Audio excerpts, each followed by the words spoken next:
Stay hungry, stay foolish.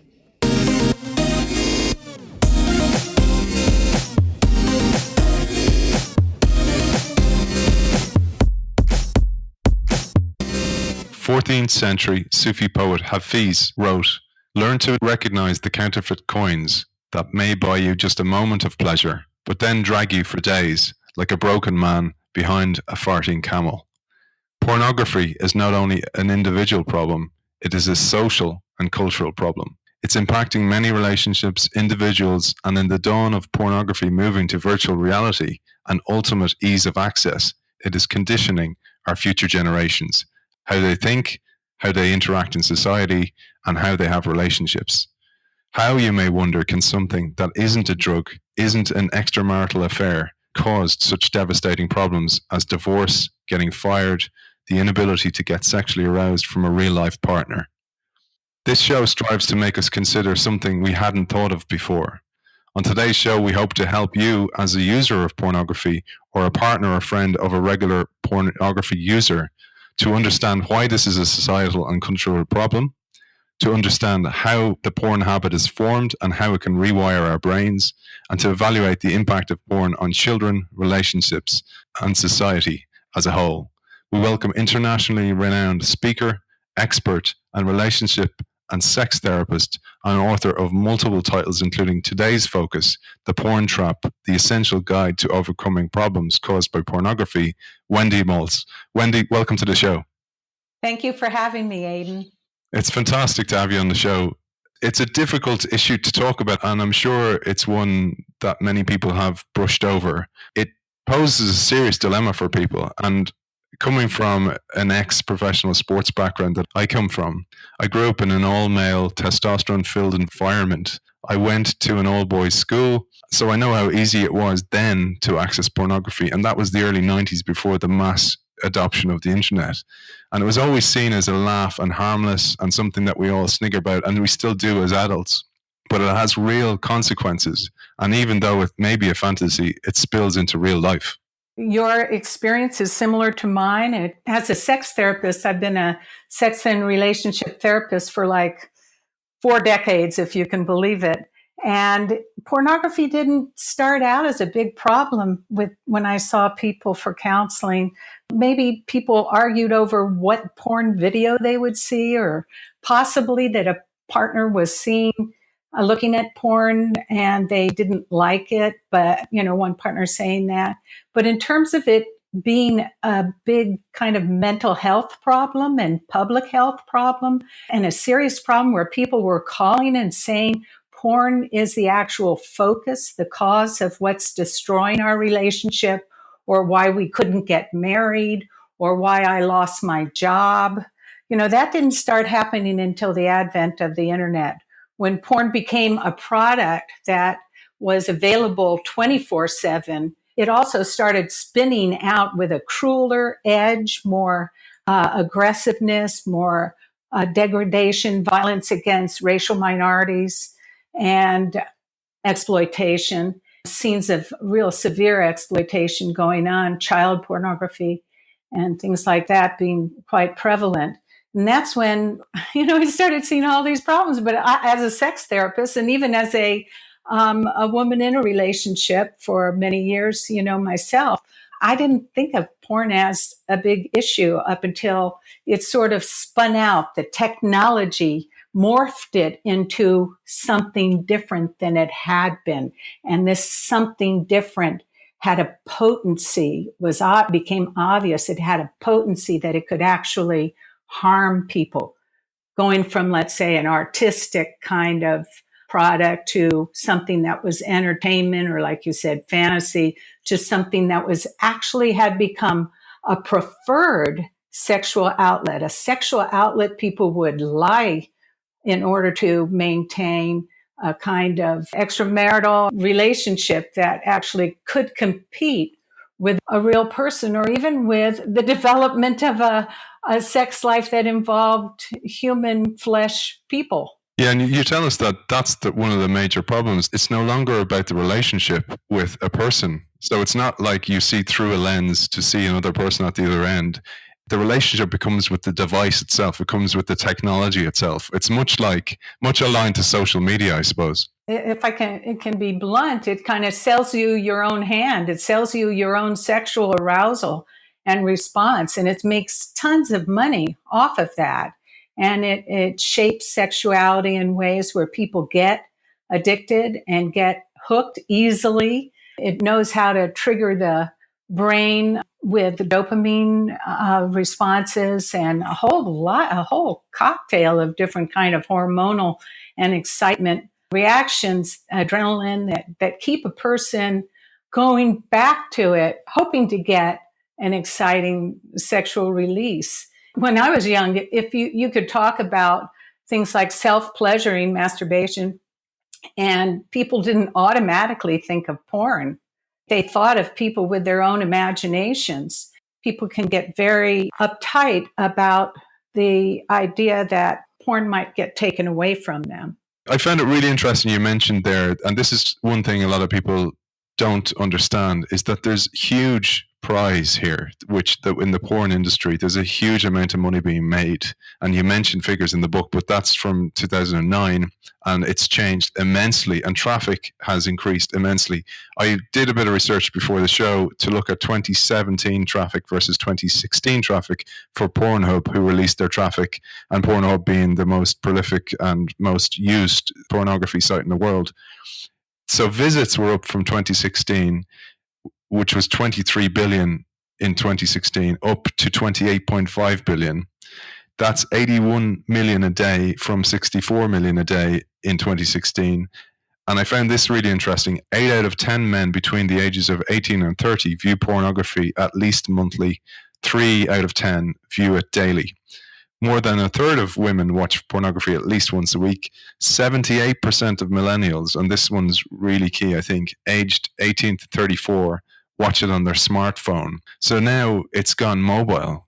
Porn has gone mobile. So therefore, they're not watching it in the comfort of their own home. They're not watching it with a partner, for etc. They're watching it in more and more risque places, and it's become not a relationship builder. It's become something totally different.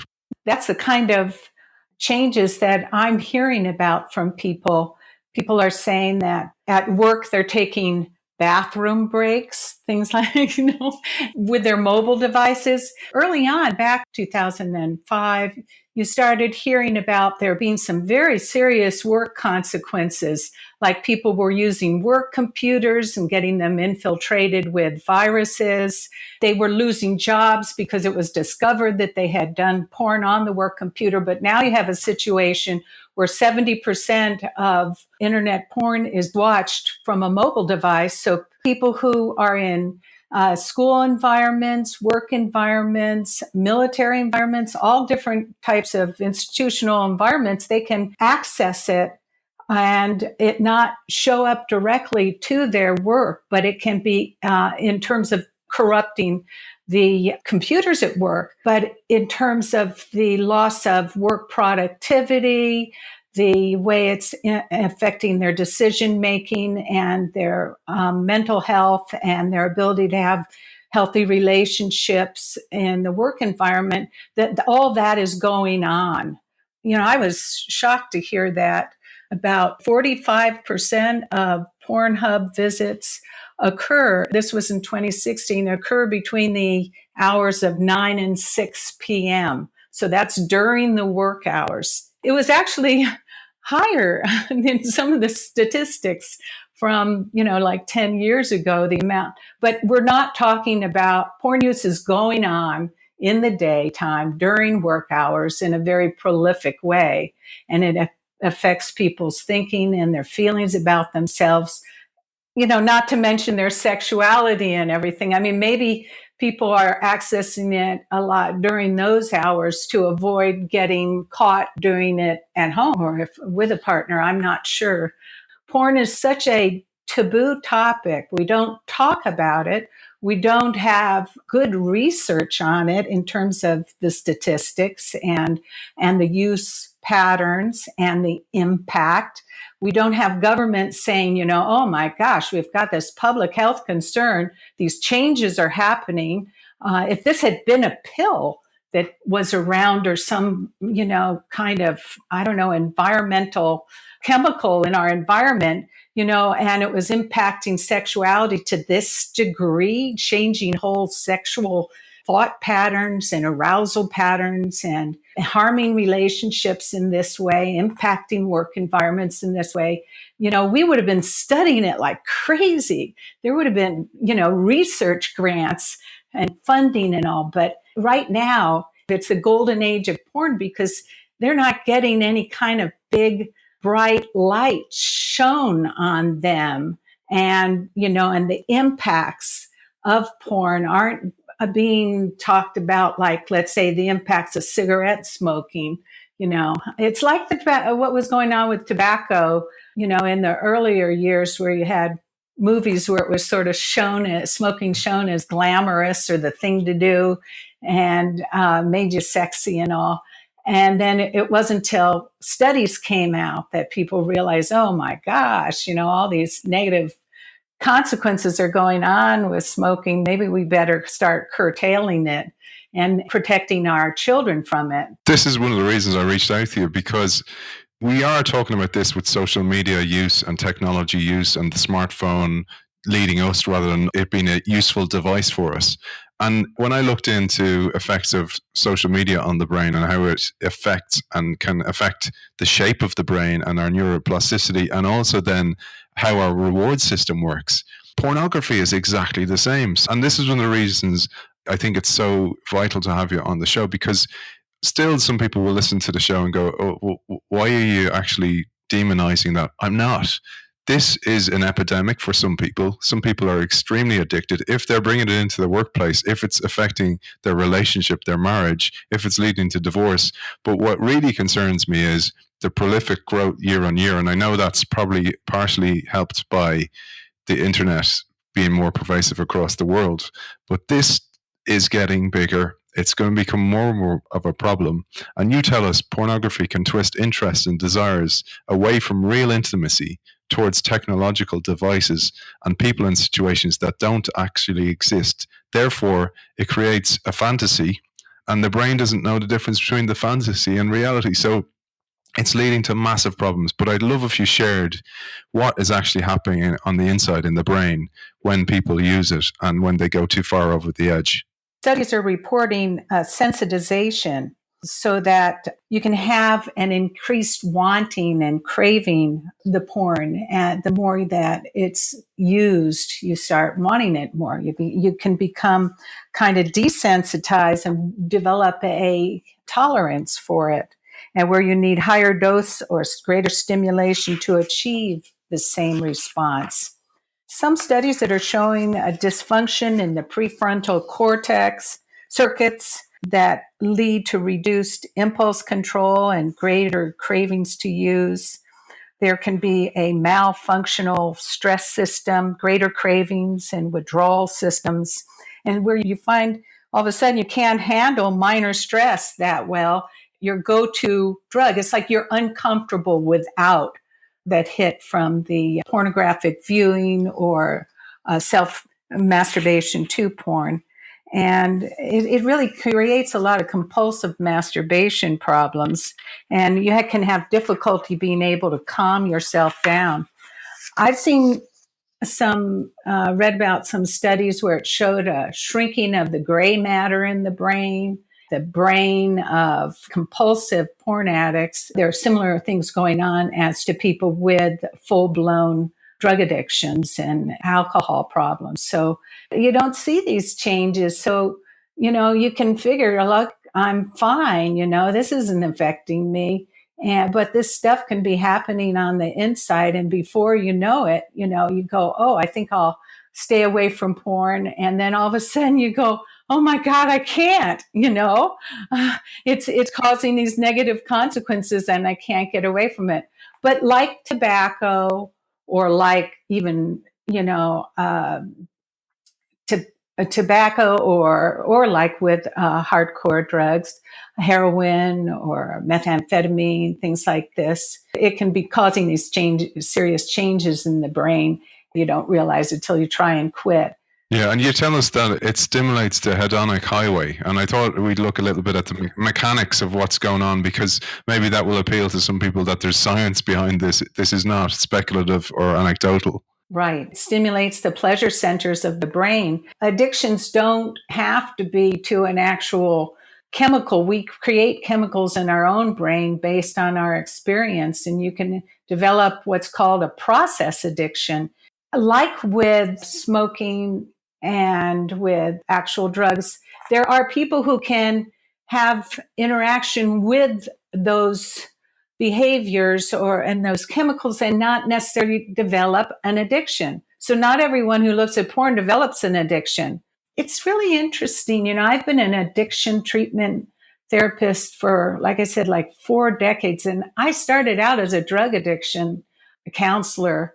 And there's always about like 10 to 15% of people who interact with some kind of addictive substance or behavior who then go on to develop a very serious problem with it. So you have a large majority of people who can interact and not develop a bona fide addiction where you have craving and out of control behavior and you can't stop despite negative consequences.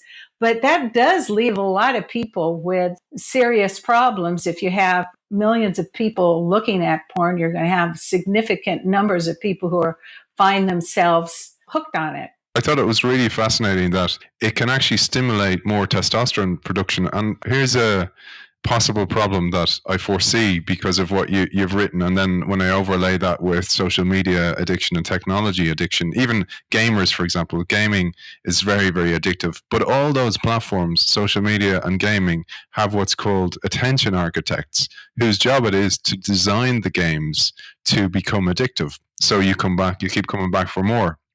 And I would not be surprised if the exact same thing happens in the porn industry, if they actually, in fact, need it. Because you tell us that addiction and that raising of the bar is just like if you take a drug, you need then more of the drug to get the same high the next time, then you need more and more. And in a porn world, that happens to correlate with porn getting more and more hardcore. In the 90s, you had Blockbuster, you had stores like that around the world. And the video that was outside the counter was like The Art of Sex or the Kama Sutra. And it was more artistic, as you say. But over time, we've seen this even with ratings of movies, that something that would have been 18s is now parental guidance, or 15s, because violence is much more prolific in movies where it would not have got through the standards before. And that's exactly what we're seeing in pornography as well. Exactly. It's been called the cruel edge to porn that's gone on. I mean, sex is kind of pretty perfunctory. If you're looking at intercourse, it's kind of, a piston moving inside a sleeve or something, and it's like they can get kind of boring after a while. So there's the edge is added to it. The pornographers know that if they throw in things like degradation, humiliation, male dominance over females, or white dominance over racial minorities, they spin it where you're having pain is involved. And 88% of mainstream videos involve acts of sexual aggression, and they're primarily towards females. That's mainstream porn videos. It's huge now. That wasn't the case early on with the more artistic kind of pornography that showed, but they're adding this edge to get people. There's a lot of talk about free porn, and you go, oh, well, my porn's free. I'm not paying for it. It's like this porn comes with a huge price, because what you're doing is you're giving over the shaping and conditioning of your sexuality. And our sexuality is always in the process of being shaped and conditioned.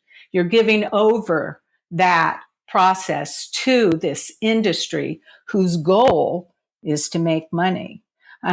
This guy, Fabian Thielman, I don't know if you've heard of him, but he has been called the king of porn. He actually developed the software in the late 1990s for a system of free, on-demand, preference-sensitive porn that drives consumers to paid sites. And those paid sites involve things like extreme violence or gonzo porn kind of stuff, extreme humiliation, child pornography, and that's where the money is. And their whole point is like, if we can give free porn to, let's say, 100 people, we know that maybe 5 or 10% are going to move on to the paid sites, and that's where we make our money. So he was behind things like YouPorn, Pornhub, Playboy, Tube 8, Spankwire. And his, back 10 years ago, his combined, his sites were generating 16 billion hits per month. And he actually went out and said, we want to create as many opportunities as possible for people to spend money. Creating the pop-ups and things that move you into, tease you with signs of paid porn sites you could go to. It's like these algorithms that we're all going nutso about in terms of Facebook, or or even if you buy something online, you go out to buy a refrigerator, and all of a sudden you're seeing ads for refrigerators, for the next 2 months. These kind of algorithms are what is shaping sexuality, especially among young people. And young people aren't even getting that experience of being able to have their first sexual experiences be with their own erotic imagination or with an actual person that they care about. Instead, this porn industries can jump in. It's so alluring, and it's so easy. It can jump in and then just sort of take a young person on a ride of, they take over. I see it as a form of sexual abuse. I've worked with sexual abuse survivors for years, and where you have something that dominates and exploits through sexual activity or suggestion. That is the definition of sexual abuse. And that's what's happening to our young people.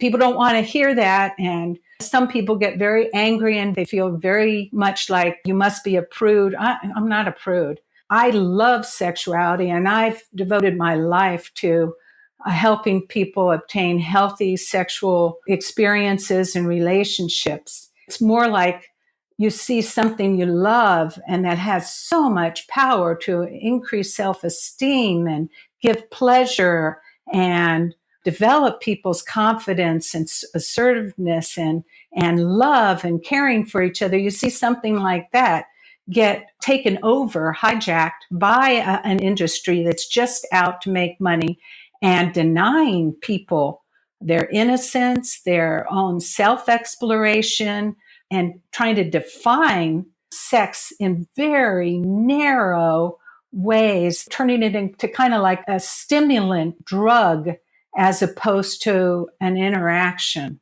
I see sex as the most powerful, wonderful way of communicating with another human being. You're carrying an affection, and you spin off into worlds of passion and intensity that make you feel like life is all worthwhile. I want younger generations to be able to experience that and not have to fight their way, give up this drug thing to then fight their way to try and figure out how to have healthy sexuality. But that's what I'm afraid we're dealing with. Like you, and you say this in the book, you are all for free speech. You were for pornography the way it used to be, where it was actually could be used for good, where it was a sexual stimulant or an addition to a healthy sexual relationship. It's the future generations is one of the reasons I reached out, because this is something we try to do on the show where it's something just we haven't thought of. And when you see it in a different context and in a different light, you think about it totally different. And that's what I hope to do today, is just shine a light on it. Let's talk about children, because you talk about the early access or the first encounters with porn. Oftentimes they're by accident. When you wrote it, you were probably more talking about dog-eared magazines and VHS, and, DVDs were dog-eared and worse. And so you were probably talking about those days. There was actually a physical stash, while now it's all online. But that can also be a different danger, because that can go down a rabbit hole. It's almost the sliding doors. A kid can get off to a healthy start in sexual education, a lot of parents will go, well, you know what, it's great because I don't have to have the birds and bees talk. Oh, But they God. don't know. But some of them may not know the hardcore nature of this and how far it's actually gone. I'd love your thoughts on that. Well, birds and bees, I'm thinking you're talking more like wasps and tarantulas, that's what Yeah. they're getting exposed to. And, yeah, no, porn is like the worst sex educator because it's often very skewed, the size of sexual organs and the way they look. The penis size is several inches larger than a normal penis size. The vaginas are shaved. That's become sort of a cultural thing that's even been adopted by women. But there are these ways it skews the way we should look, how things go on, the kind of language that should be used is shown to be used in an interaction often is very blunt, and it has nothing to do with really checking in with a partner, on how you each are enjoying what's going on and what you might want to do a little different or what you want more of or things like this, in a way that's very respectful. The porn is like a really bad sex educator. They don't often use any kind of protection. So it conditions people to not using condoms and not checking in first with someone. There's a lot of stranger sex. The heart is missing. Love isn't associated with sexual arousal. It's this sort of like, what can you do for me?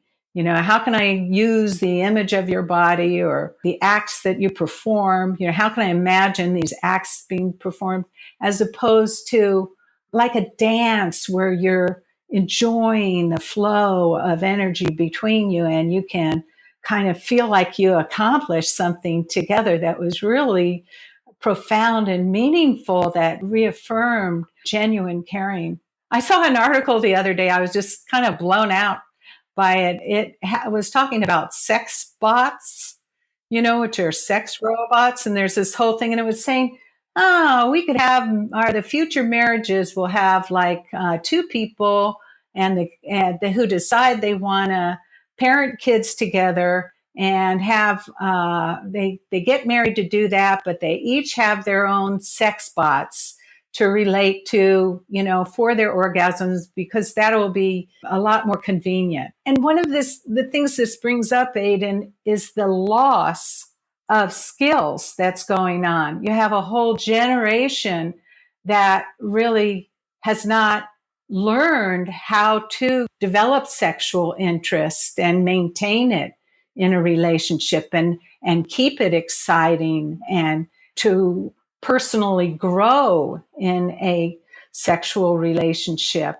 And the bottom line is the studies show that things like cuddling and the afterglow and building anticipation, all those kinds of things are really crucial to maintaining and enjoying a rich sex life with someone over, a long period of time. It's not a matter of acting out these very brief scenes that have one thing, the money shot, that they're geared toward. I'm delighted you said this about setting false standards, because the standard becomes that which is seen in the pornography. People say this about Instagram and Snapchat and these different social media platforms and social messengers, that you're seen in magazines what a girl should look like. Therefore, society kind of adapts towards that. But on the flip side, a lot of youth, a lot of millennials, and younger, when you wrote the book, the average age people first saw pornography and encountered it was 11. That was back in let's call it the analog days before everything was digital. So the likelihood and the ease of access now is much more likely. So if they're seeing this and if they think that's the way it's done, they will replicate that. And like you said about the sex robots, the lack of humanity in it and the lack of actual personal relationship and therefore building those skills will have a massive effect on society of the future. And that's one thing I think we should really consider for the future. Oh, yeah. And when you look, we're in the era where there's the Me Too movement going on, and women are speaking out about the prolific sexual abuse that goes on in work environments, just all over in many institutions. What goes on in pornography, there's a huge overlap with sexual abuse. People are made to be objects. They're dehumanized. It's all about power, and there isn't a caring or an empathy or a sensitivity towards what another person of another gender might be feeling and their experience. And so porn has been called a manual for rape. And for some people, especially those who watch a lot of violent porn, there's research is showing that it does encourage sexual coercion and assault. But short of that, it encourages a kind of verbal sexual harassment and a climate of intimidation often towards women. And so porn is amazing. I'm just fascinated by it in a lot of ways because it's like a drug, but it's also like propaganda. It's also like, a training manual. And it's also playing this role as the worst sex educator in the world. And one of the ways you can fight porn is to get really good sex education. So start learning about sexuality and healthy sexuality and how bodies really function and what people really need to feel safe in sex. Like for women, they often open up with more passion when they feel safe and respected. And so if your training is through porn and you go, oh, do this, do that, and you're thinking, and you're a man and you're thinking, this is going to make me a really good lover, and you act like that in sex, you're probably going to put a lot of female, if you're heterosexual, a lot of female partners off. And like you say, the female is no longer the prized possession. She's actually an object and often degraded and humiliated. Yeah, her body used to act out what was seen in the porn. And the love or the affection or the attachment has gone to porn and is absent in terms of being able to be developed with a partner. Let's point that then at relationships, because we've talked about how it can affect future generations and is affecting current generations. But let's talk about relationships and the erosion of trust that can happen, for example. Yeah, well, porn use encourages dishonesty in a relationship. People lie to maintain their porn use. They hide their porn use. They're often understandably ashamed and embarrassed about the things they're looking at. Some have ventured either into or close to child porn or into or close to violent porn. And that's totally understandable given these algorithms and these ways the porn industry and the way it is online. That's what it just means you've been duped. So people hide their porn use and lie about it. And it's like the affair that they're not talking about. They often will develop irritability. And when people feel shame, they often become angry and jump to contempt towards other people. It's their own pain of what they're dealing with, the feeling of having lost control with their sexuality. It can do the quality of sexual relating, the honesty drops off.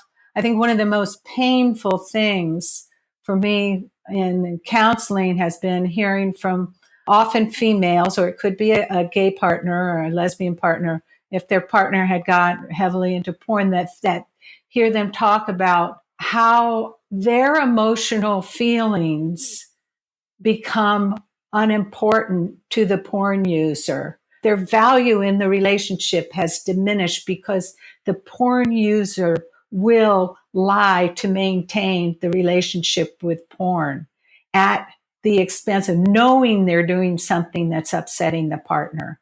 And that's really hard to take. So that's stage one of a 4 stages that you've identified. And then the next stage being the shock of discovery, when somebody does discover that the reason the partner has been distant or has been acting a bit strange or their sleeping habits have changed, whatever it may be, then they discover and there's this initial huge shock. Shock and fear, like, also, what will this mean? One woman I talked with, her husband had gotten into the teen porn and they had a teenage daughter and she just was at her wit's end, with concern for her daughter. You can't totally compartmentalize what you are exposed to in porn from how you relate and the way your eye moves and looks at people. These kind of things can be really subtle, and they can go on in work environments. In an intimate relationship, it's very hard when you lose respect for a partner to gain that back. I've seen it happen, and that's when the porn user has come out of denial and recognized they have a serious problem and gotten help and made steps to develop different ways of relating, of talking. And a lot of the young men that I spoke with and young women who were like college age or high school were saying that it wasn't until they started really like being on a work environment with other people, like young males who were doing a project together for a class, and they got befriended females, and they got to know females as friends, that they started to change their views and decided that they didn't want to be looking at porn, which was demeaning this gender. So it's that human contact and that can make the shift. You start seeing people as, worthy of respect, and the real connection, the hugging and cuddling and soothing, all those things. Those are the kinds of behaviors, by the way, that make sex more satisfying, because there's vasopressins, other chemicals that create a deep level of satisfaction and feeling of connection that go on. Vasopressins are released also like in nursing. So this kind of real sense of closeness and being seen and being special, being soothed, those are the things that make sex really deeply rewarding and satisfying. And so I think things like love and really learning sensual skills and the ability to connect the heart in sex, that those are the kinds of things that really will win in the end. I'm hoping. Yeah, it's so similar, isn't it, to technology conditioning, where it takes out the middleman, which is actually a human, straight to your whatever you need on-demand society without having to go through a human. And that's the piece that's so important. But Wendy, the book's fantastic, and you give a series of exercises for anybody out there who is suffering. You give a program and ways to deal with it and ways to heal as a couple, etc. But if people wanted to get in touch or find out more about your work, where can they reach you? Go to healthysex.com. That's my website. We have a lot of free articles, some free videos, links to other podcasts, and there's some posters too on how porn sex differs from healthy sex. These are things that can be used in education with teenagers and in work environments, things like this. There's a lot there, and there's a contact page as well. So I wish people all the best with,